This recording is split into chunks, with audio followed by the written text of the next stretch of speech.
ఉంటారు లోకంలో. విరోచన పుత్రుడే బలి, వైరోచని అని పేరు ఆయనకి. ఆ బలి కథ మళ్ళీ తర్వాత చెప్తాము అని అంటారు.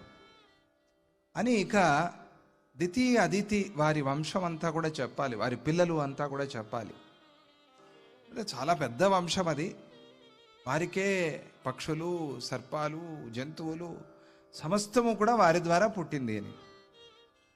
వారిలో మనకి ప్రధానంగా జంతువుల్లో, పైగా విశేషంగా పశువుల్లో గోవులు మనకి చాలా ప్రధానం కాబట్టి గాస్తు వై జనయామాస సురభిర్మహిషాంస్తథా. సురభి, ఆ సురభి కూడా వారి సంతతిలోదే, కామధేను సురభి.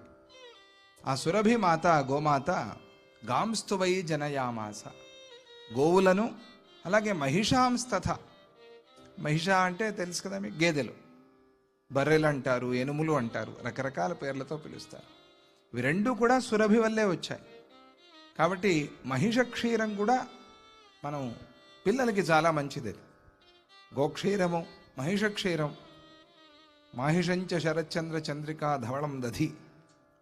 దధి ఆ పెరుగు మాహిషమైన పెరుగు. అక్కడ మనకి విజయవాడలో కత్తితో కోయాలి, గట్టి పెరుగు అంటారే, అటువంటిది ఈ గేదెల ద్వారానే, మహిషాల ద్వారానే వస్తుంది.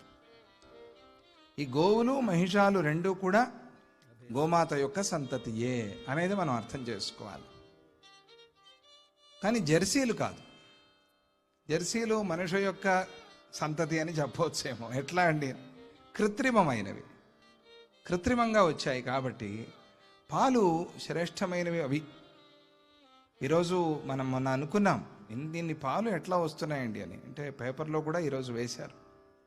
చాలా భయంకరంగా ఉంది, అంతా కలిసిపోయింది, పాలల్లో జాగ్రత్త పడాలి, రాబోయే రోజుల్లో పిల్లలకి పాపం చాలా కష్టపడతారు అని. అందుకనే ఆ గో సంతతి పెంచుకోవాలి. జై బలో గోమాతకి జై, అది గో సంతతి. అలా తరువాత ఇక వినతాపుత్రులు, వైనతేయ అంటే పక్షిరాజు, గరుత్మంతుడు, ఇవన్నీ చాలా కథలు. ఆ పక్షులు, ఆ పక్షుల పేర్లు, కాకులు, శేనాలు, ఇవన్నీ కూడా చాలా వర్ణించి చెప్తారు. చెప్పి ఈ దితి మాత ఇలా ప్రతిసారి తన పిల్లలు దేవతల చేతుల్లో మోసపోతున్నారు అని చెప్పి చాలా బాధపడి ఈసారి మంచి బలవంతులైనటువంటి పుత్రులు లేదా పుత్రుడు కావాలి అని ప్రార్థన చేసింది. భర్త అయిన కశ్యపుణ్ణి. ఆయన ఒక వ్రతం చెప్పాడు.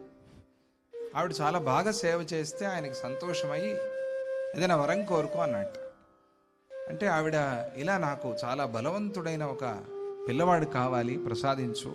అప్పుడు కశ్యప మహర్షి, నీ చాలా ఘోరమైన ఉగ్రమైనటువంటి వరం, దేవతల్ని చంపాలి